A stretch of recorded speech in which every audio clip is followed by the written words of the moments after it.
Audioescuelasabática.com y escuelasabática.cl.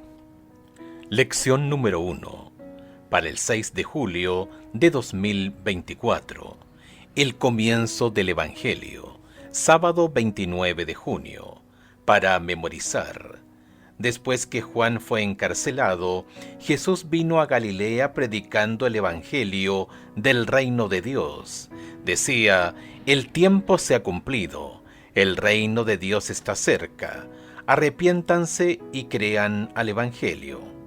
Marcos capítulo 1, versos 14 y 15. ¿Quién escribió el Evangelio de Marcos y por qué fue escrito? Ninguno de los evangelios registra el nombre de su autor. El que más se acerca a ellos es el de Juan, que hace referencia al discípulo amado. Juan capítulo 21, versos 20 y 24. Sin embargo, desde la antigüedad, cada evangelio fue asociado con un apóstol, Mateo, Juan, o con un compañero de algún apóstol. Por ejemplo, al Evangelio de Lucas se lo asocia con Pablo. Ver Colosenses capítulo 4, verso 14, Segunda de Timoteo capítulo 4, verso 11, Filemón capítulo 1, verso 24. Al Evangelio de Marcos se lo vincula con Pedro. Primera de Pedro capítulo 5, verso 13. Aunque el autor del Evangelio de Marcos nunca da su nombre en el texto, la tradición de la iglesia primitiva indica que se trató de Juan Marcos, un compañero ocasional de viaje de Pablo y Bernabé, Hechos capítulo 13, versos 2 y 5, y luego un asociado de Pedro, Primera de Pedro capítulo 5, verso 13. En primer lugar, aprenderemos acerca de Marcos a la luz de lo que la Escritura dice de él. Observaremos su fracaso inicial y su posterior recuperación. Luego el estudio se desplazará hacia la sección inicial de Marcos. Desde allí, mirando hacia adelante, anticiparemos hacia dónde se encamina la historia. Luego, mirando hacia atrás, consideraremos por qué un misionero inicialmente fracasado y finalmente restaurado habría escrito un texto como el del Evangelio de Marcos. Domingo 30 de junio. El misionero fracasado. Escucha Hechos capítulo 12, verso 12. ¿Cómo se lo presenta Marcos en el libro de Hechos? Y habiendo considerado esto, llegó a casa de María, la madre de Juan, el que tenía por sobrenombre Marcos, donde muchos estaban reunidos orando.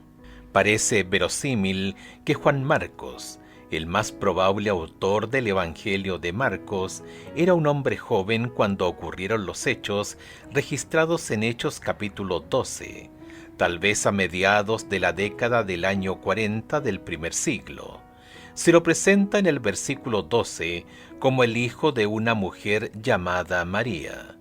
Evidentemente ella era adinerada y simpatizante de la iglesia. Fue anfitriona de la famosa reunión de oración celebrada en su hogar, que registra Hechos capítulo 12.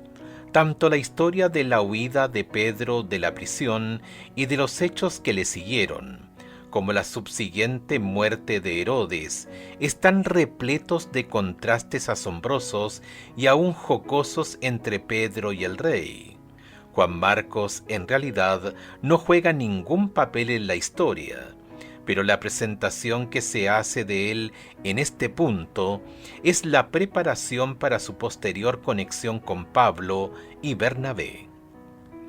Escucha Hechos capítulo 13, verso 1 al 5 y 13.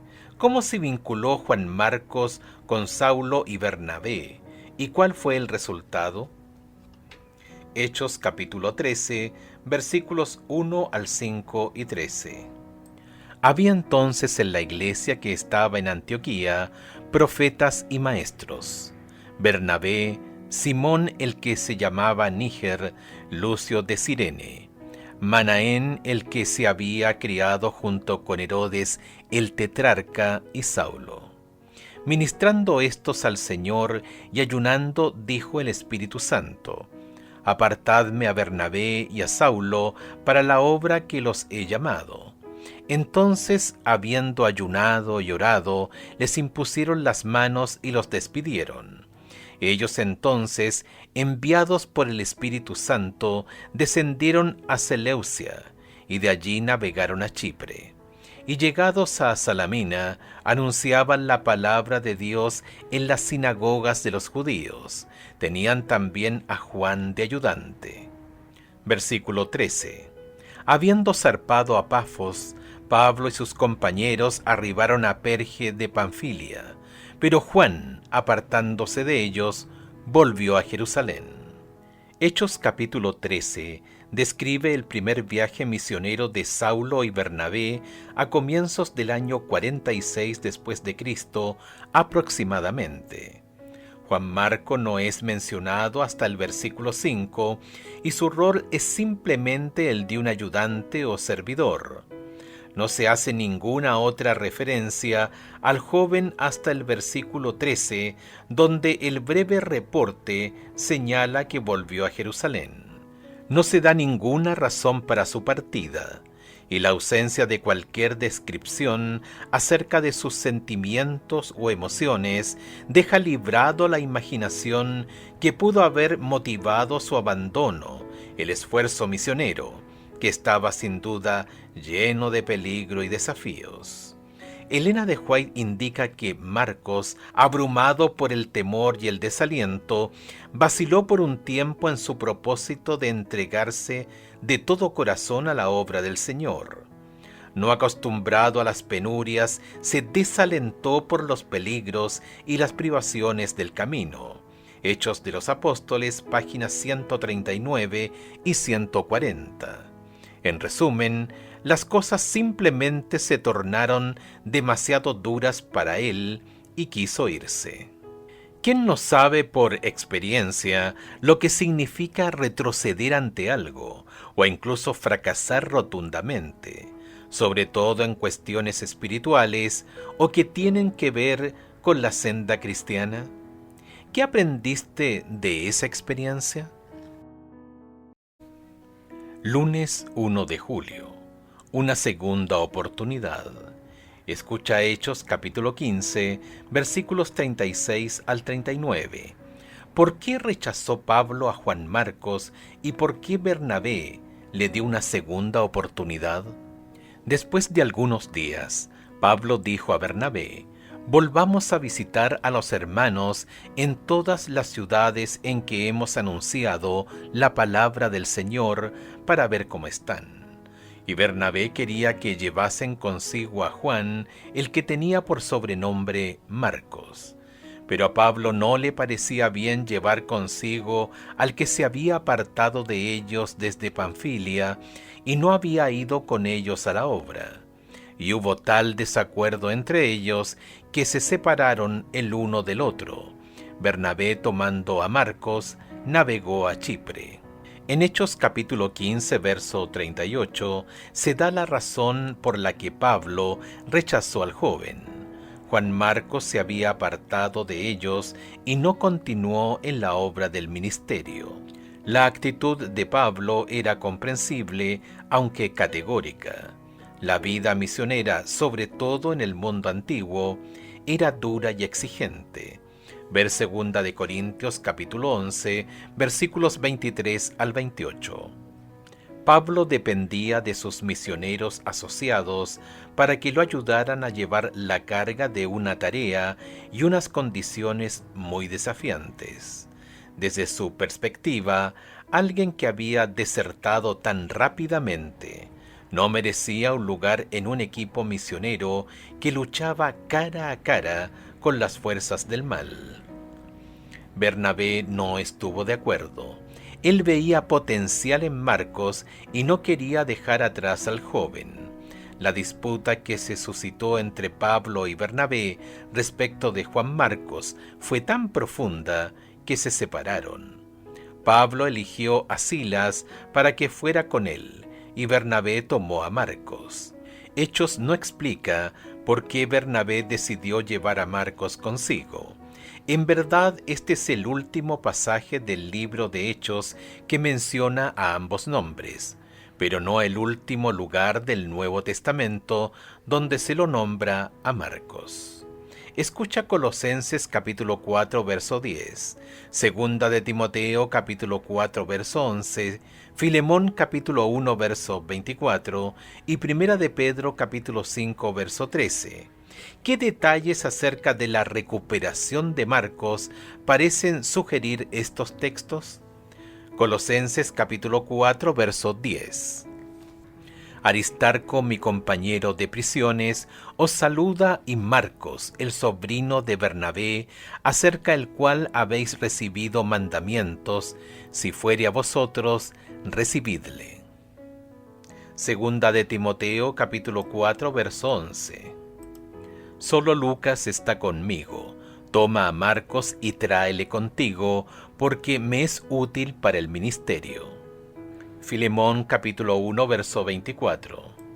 Marcos, Aristarco, Demas y Lucas, mis colaboradores. Primera de Pedro capítulo 5 verso 13. La iglesia que está en Babilonia, elegida juntamente con vosotros, y Marcos mi hijo, os saludan. Una asombrosa transformación parece haber ocurrido en Marcos. En estos pasajes, Pablo indica el valor que el joven tiene para él y para el ministerio. Pablo lo considera uno de sus colaboradores y quiere que Timoteo lo traiga consigo. Pedro, en su primera epístola, indica que él también tiene una relación estrecha con Marcos. Estos documentos de Pablo y Pedro fueron escritos probablemente a principios de la década del 60, entre 15 y 20 años después de la experiencia registrada en Hechos capítulo 15. Marcos claramente se había recuperado de su fracaso.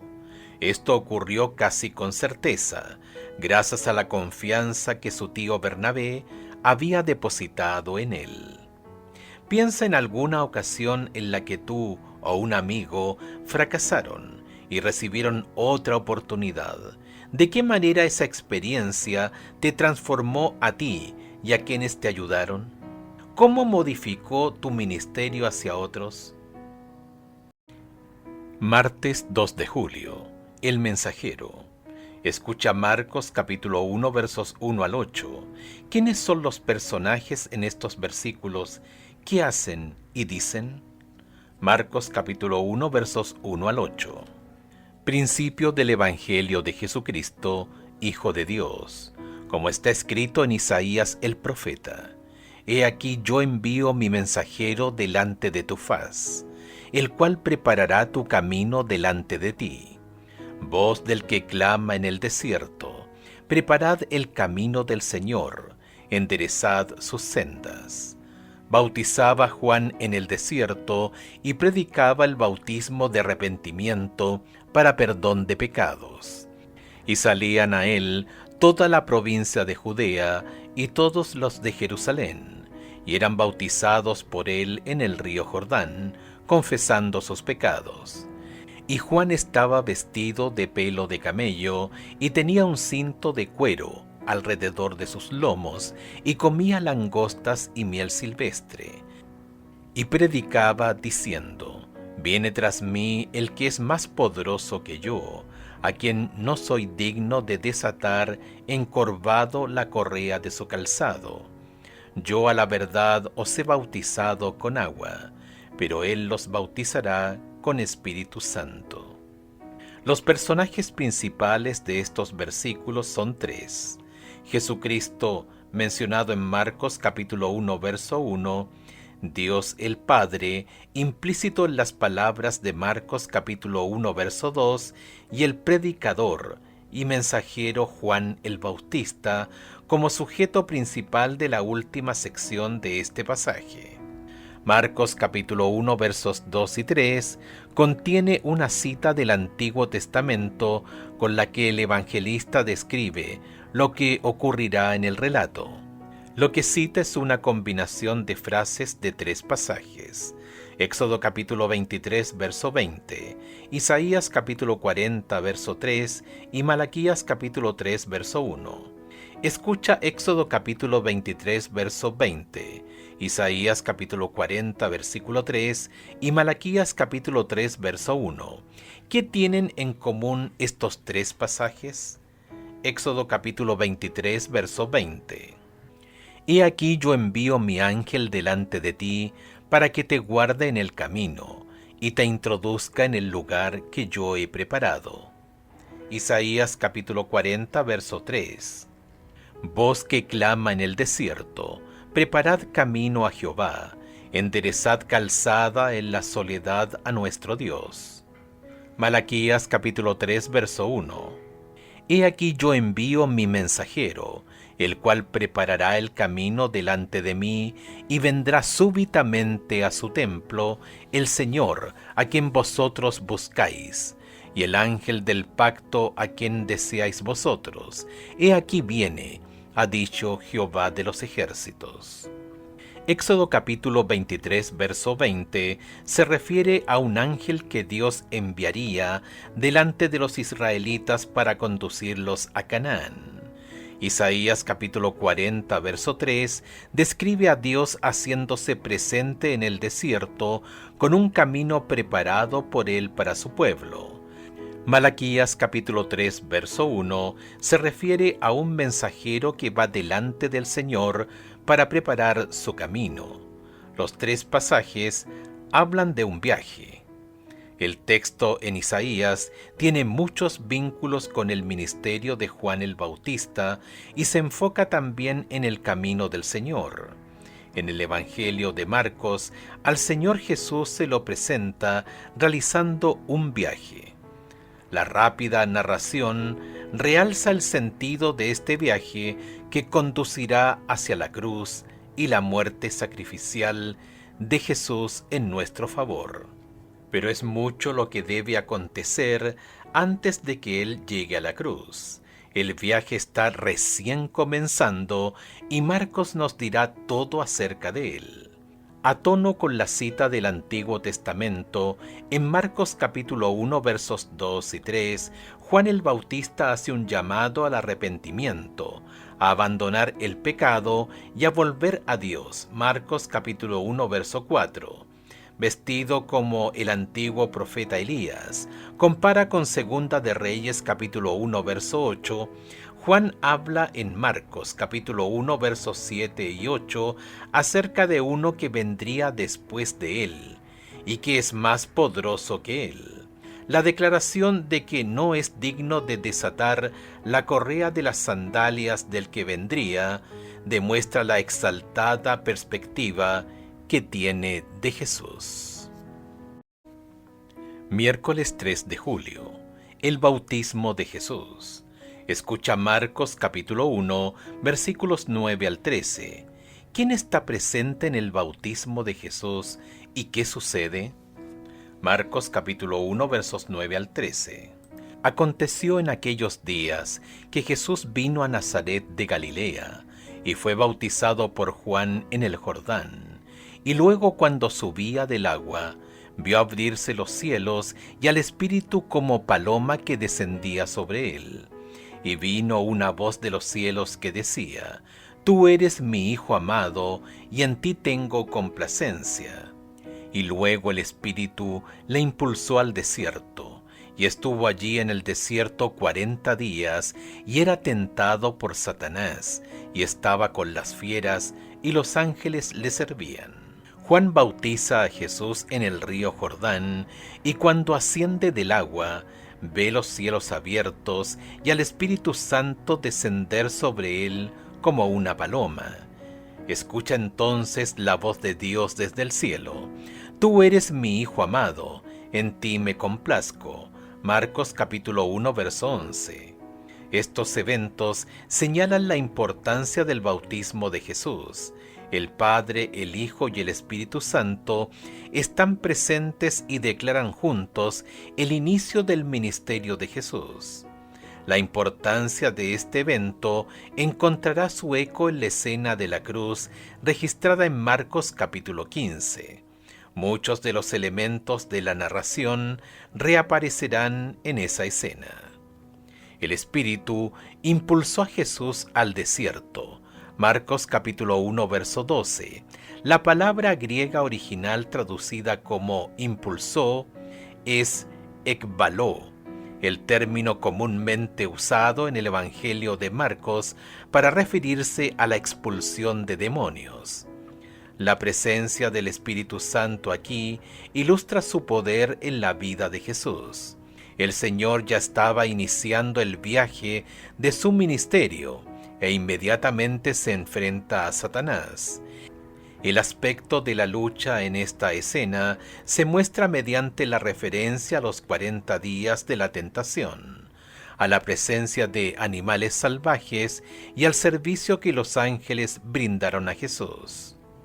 Una característica inusual de la escena con la que comienza el Evangelio de Marcos es la presentación de Jesús como un personaje divino y humano a la vez. Como divino es el Cristo, el Mesías. Marcos capítulo 1, verso 1, anunciado por un mensajero. Marcos capítulo 1, versos 2 y 3. Alguien más poderoso que Juan. Marcos capítulo 1, verso 7.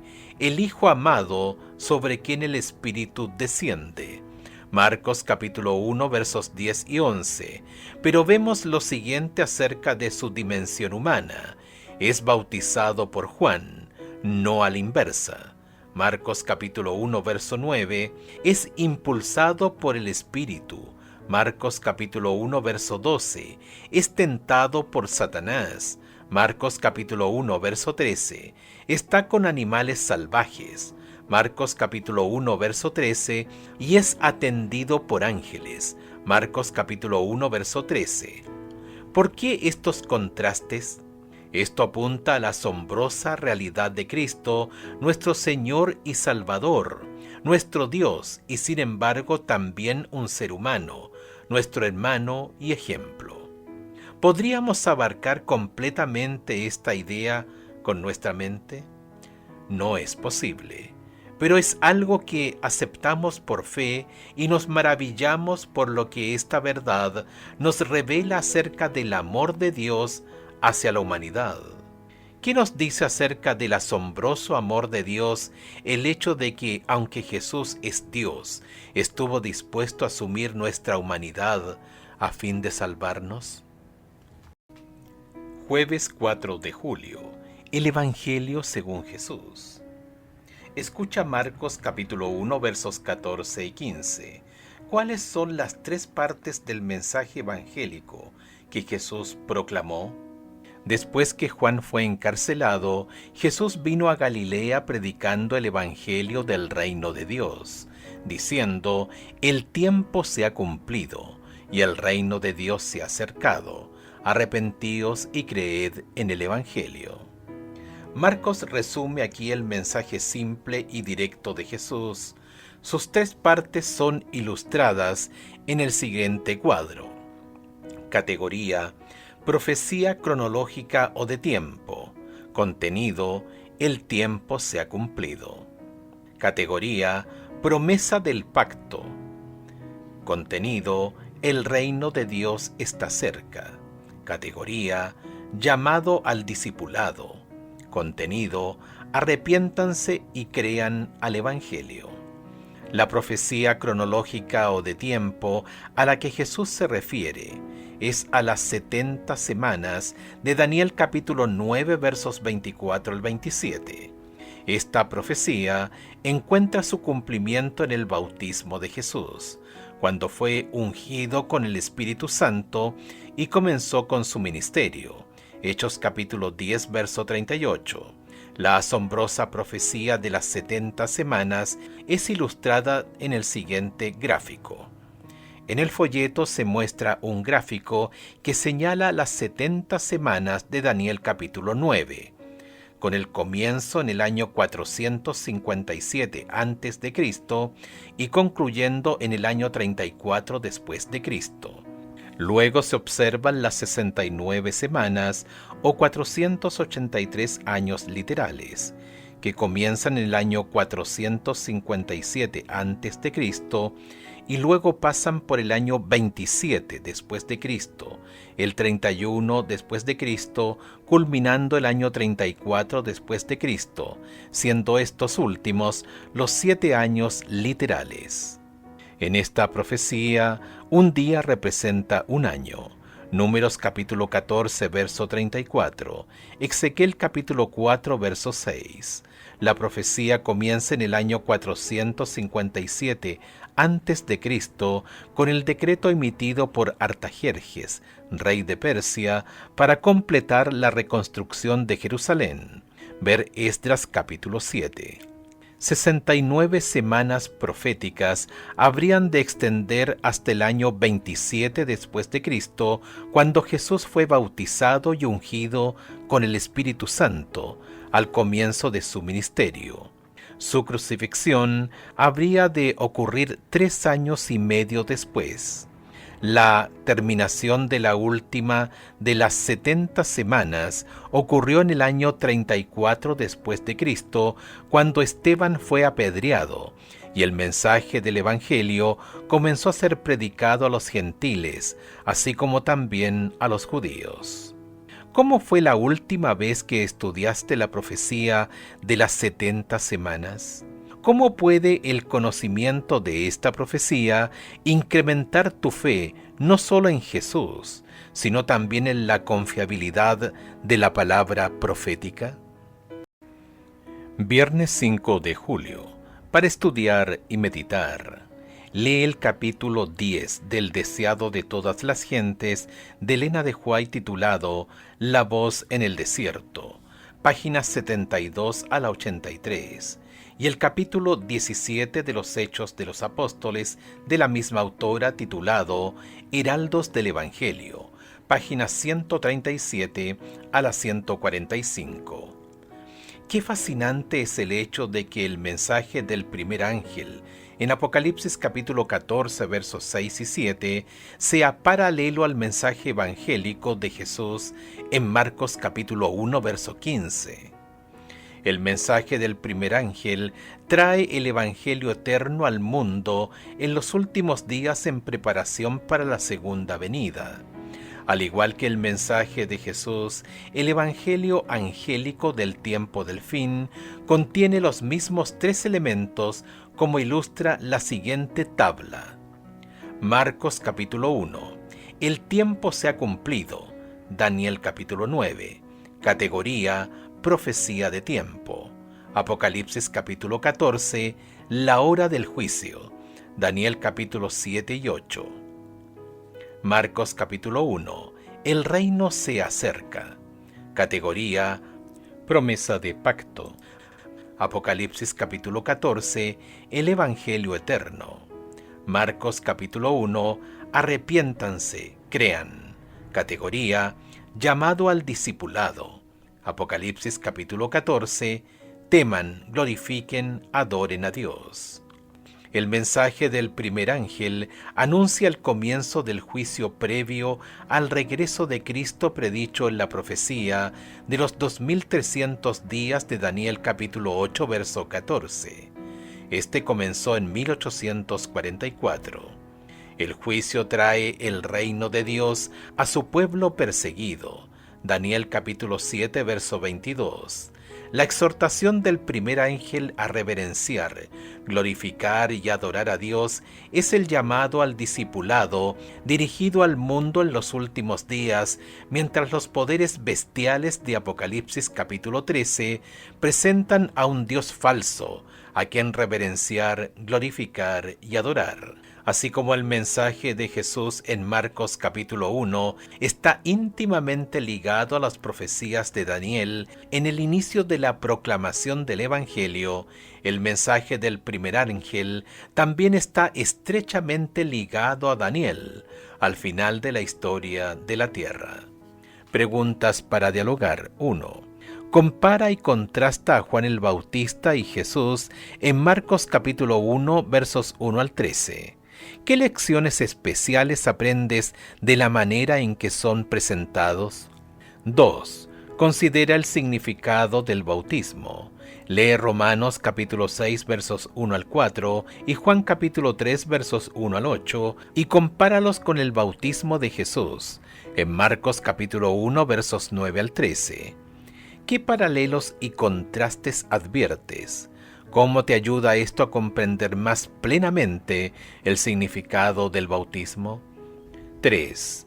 Compara y contrasta el Evangelio según Jesús en Marcos capítulo 1 versos 14 y 15 y el mensaje del primer ángel en Apocalipsis capítulo 14 versos 6 y 7. ¿Cómo te ayuda la comprensión de estos mensajes a percibir mejor tu misión para hoy?